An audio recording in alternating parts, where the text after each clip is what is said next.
जय सीताराम दोस्तों। आपके ऊपर बजरंगबली महाराज और श्री राम भगवान हमेशा ही आपके और आपके परिवार के ऊपर कृपा बनाए रखें।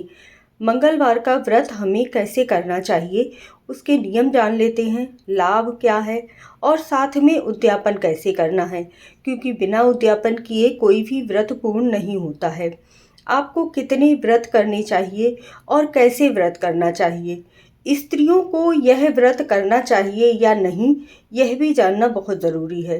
तो चैनल को सब्सक्राइब ज़रूर कर लीजिएगा और आपसे एक निवेदन है कि अगर पहली बार जुड़े हैं तो चैनल को सब्सक्राइब करके कमेंट ज़रूर कीजिएगा। जिन्होंने पहले से ही चैनल सब्सक्राइब कर रखा है वो कमेंट में जय श्री राम ज़रूर लिख दें। तो सबसे पहले तो यह जानिए कि आपको यह व्रत करने से क्या क्या लाभ होता है और आपको यह व्रत क्यों करना चाहिए। मंगलवार का व्रत करने से हनुमान जी आपसे प्रसन्न होते हैं और आपके सभी संकट, सभी कष्ट दूर हो जाते हैं। मंगलवार का व्रत करने से आपका मंगल ग्रह मजबूत होता है और अगर कुंडली में कोई भी मंगल दोष हो तो वह समाप्त हो जाता है। अगर आपको लंबे समय से कोई बीमारी चली आ रही है तब आपको मंगलवार का व्रत ज़रूर ही करना चाहिए। अगर आप कर्ज से छुटकारा पाना चाहते हैं, कर्ज बहुत ज़्यादा बढ़ गया है, नौकरी में बहुत सारी बाधाएं आ रही हैं, तो भी आप यह व्रत ज़रूर कीजिएगा। अगर हनुमान जी कृपा करते हैं तो आपका यश, मान सम्मान समाज में बढ़ जाता है और आपकी प्रतिष्ठा बढ़ती है। हनुमान जी की कृपा से आपके अंदर बल और साहस बढ़ता है। जो भी आपकी नकारात्मक ऊर्जा होती है वह समाप्त होने लगती है। अगर दंपति निसंतान है तब भी आपको यह व्रत ज़रूर करना चाहिए और बहुत सी वजह हैं मंगलवार का व्रत करने की। अगर कुंडली में शनि दोष है तो शनि के उपाय के लिए सबसे पहले मंगलवार का व्रत ही आता है। हनुमान जी को जो भी प्रसन्न कर लेता है, श्री राम भगवान भी प्रसन्न हो जाते हैं। कैसे यह व्रत करना है, कब से शुरू करना है, ये जानना भी बहुत ज़रूरी है। यह व्रत आप कभी भी किसी भी मंगलवार के दिन से शुरू कर सकते हैं। यदि आप कृष्ण पक्ष और शुक्ल पक्ष को मानते हैं तब आपको यह व्रत शुक्ल पक्ष में शुरू करना चाहिए, क्योंकि शुक्ल पक्ष का समय ज्योतिष शास्त्र में ज़्यादा उत्तम माना गया है। सबसे पहले हम व्रत करने की विधि जान लेते हैं, उसके बाद हम नियम जानेंगे। बजरंगबली महाराज की कृपा जिस पर भी हो जाती है ना, उसे कलयुग में ऐसा कोई नहीं है जो हरा सके।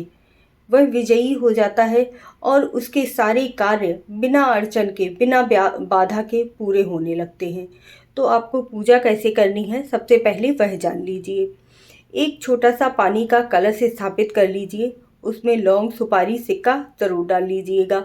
उसके ऊपर आपको अक्षत रखने हैं एक कटोरी में, और ध्यान रखिएगा कलश के नीचे भी आपको अक्षत रखने हैं। अक्षत का मतलब होता है जो बिना टूटे हुए चावल हों। उसके बाद उसके ऊपर एक दीपक प्रज्वलित कर लीजिएगा। कलश के ऊपर स्वास्तिक का निशान भी ज़रूर बना लीजिएगा। बजरंगबली महाराज की पूजा में हमेशा ही ऑरेंज रंग का प्रयोग बहुत ज़्यादा किया जाता है, इसीलिए आप स्वयं भी ऑरेंज रंग के वस्त्र धारण कीजिएगा और साथ में जो आसन लगाइएगा वह आपका पीला या ऑरेंज कलर का होना चाहिए। कलश स्थापना के बाद आपको बजरंगबली महाराज की फोटो या प्रतिमा रखनी है, जो भी आप लाल रंग के वस्त्र पर विराजमान करेंगे। उसके बाद गणेश भगवान को भी विराजित करना बहुत ज़रूरी होता है। बिना गणेश भगवान की पूजा के आप कोई भी पूजा पूर्ण नहीं कर सकते हैं। बजरंगबली महाराज के सामने एक शुद्ध देसी घी का दीपक जलाइएगा। अगर देसी घी का नहीं जला सकते हैं तो चमेली तेल का भी जला सकते हैं। इसके बाद आपको भोग सामग्री में बूंदी के लड्डू, गुड़, चना, फल जो भी आपके पास हों वह समर्पित कीजिएगा। यह पूजा आपको मंगलवार के दिन घर पर करनी है। इसके बाद सबसे पहले राम स्तुति कीजिएगा, क्योंकि बिना राम भगवान की पूजा किए बजरंगबली महाराज प्रसन्न नहीं होते हैं। और इसके बाद सुंदरकांड का पाठ, हनुमान चालीसा का पाठ, जो भी आप कर सकें। हनुमान चालीसा का पाठ तो ज़रूर ही कर लीजिएगा, अगर समय हो तो सुंदरकांड का भी पाठ कर लीजिएगा। इसके बाद आपको आरती करनी है। अगर आप मंदिर जा सकते हैं तो सुबह मंदिर ज़रूर जाइएगा। हनुमान जी को, जो पुरुष होते हैं वह हनुमान जी को चमेली तेल का और साथ में सिंदूर का चोला चढ़ाते हैं, और स्त्रियों को चोला चढ़ाना वर्जित होता है, लेकिन वह व्रत रह सकती हैं।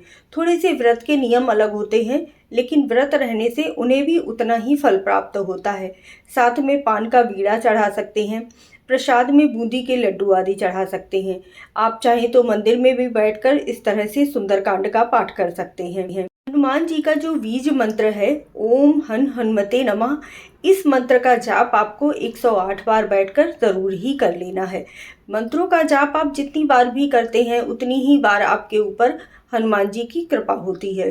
अब हम जानते हैं कि व्रत के नियम क्या होते हैं और साथ में ही स्त्रियों को किस प्रकार व्रत करना चाहिए ये भी जानना बहुत ज़रूरी है। तो सुबह प्रातः स्नान करने के बाद आपको हनुमान जी की पूजा का संकल्प लेना है कि आप कितने व्रत करने वाले हैं। आप व्रत 7, 11, 21, 51 जितने भी चाहें कर सकते हैं। शुक्ल पक्ष के किसी भी मंगलवार से अपना व्रत प्रारंभ कर सकते हैं। व्रत के दिन स्त्रियों को अपना सिर नहीं धुलना चाहिए, बाल नहीं कटवाने हैं, पुरुषों को दाढ़ी आदि नहीं बनानी है, ब्रह्मचर्य का पालन करना है और साथ में ही हनुमान जी के जितना भी मंत्रों का जाप कर सकते हैं उतने मंत्रों का जाप करना है। व्रत में आपको नमक वाला भोजन बिल्कुल भी नहीं करना है, मीठा भोजन ही किया जाएगा। पुए हैं, मीठी पूड़ी है या हलवा है, वह आप हनुमान जी को भोग लगाकर प्रसाद रूप में खा सकते हैं, लेकिन अन्न का प्रसाद सिर्फ दिन में एक बार ही खाया जाएगा। तो जब आप मंदिर से वापस आते हैं ना पूजा करके, उस समय पर आप वह प्रसाद रूप में खा सकते हैं। सुबह के समय आप चाय वगैरह ले सकते हैं, अगर आपसे नहीं रहा जाता है तभी चाय लेनी चाहिए, नहीं तो चाय नशीले पदार्थ में आती है। इसके साथ ही आप फल वगैरह ले लीजिए, दूध ले लीजिए, ये चीज़ें खा सकते हैं, लेकिन नमक का सेवन और अन्न का सेवन भी शाम के समय सिर्फ एक बार ही करना है। फल आप कितने बार भी खा सकते हैं, लेकिन व्रत में आप जितना भी कम बार अपना मुंह जूठा करते हैं उतना ही ज़्यादा आपको व्रत का फल प्राप्त होता है। हो सके तो आप मंगलवार के दिन रामचरितमानस का पाठ भी ज़रूर कीजिएगा। स्त्रियों को व्रत कैसे रहना चाहिए? शुद्धता और सफाई का बहुत ही विशेष ध्यान रखना है। अगर मासिक धर्म आ जाता है तब आपको व्रत नहीं छोड़ना है।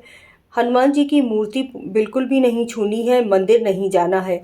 दूर बैठकर सिर्फ आपको मंत्रों का जाप करना है और जो व्रत के नियम हैं, जो आपको भोजन करना है, उस तरह से भोजन करके, मीठा भोजन करके व्रत ज़रूर रहना है।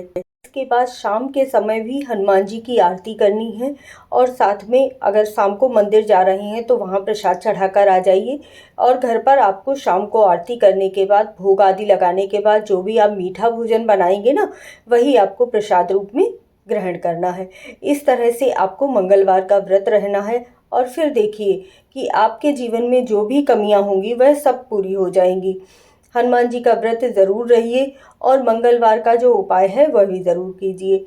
जय श्री राम, जय बजरंगबली महाराज। उद्यापन की वीडियो मैं अगली वीडियो में बताऊंगी क्योंकि यह वीडियो बहुत ज़्यादा बड़ी हो गई है। जय हनुमान जी।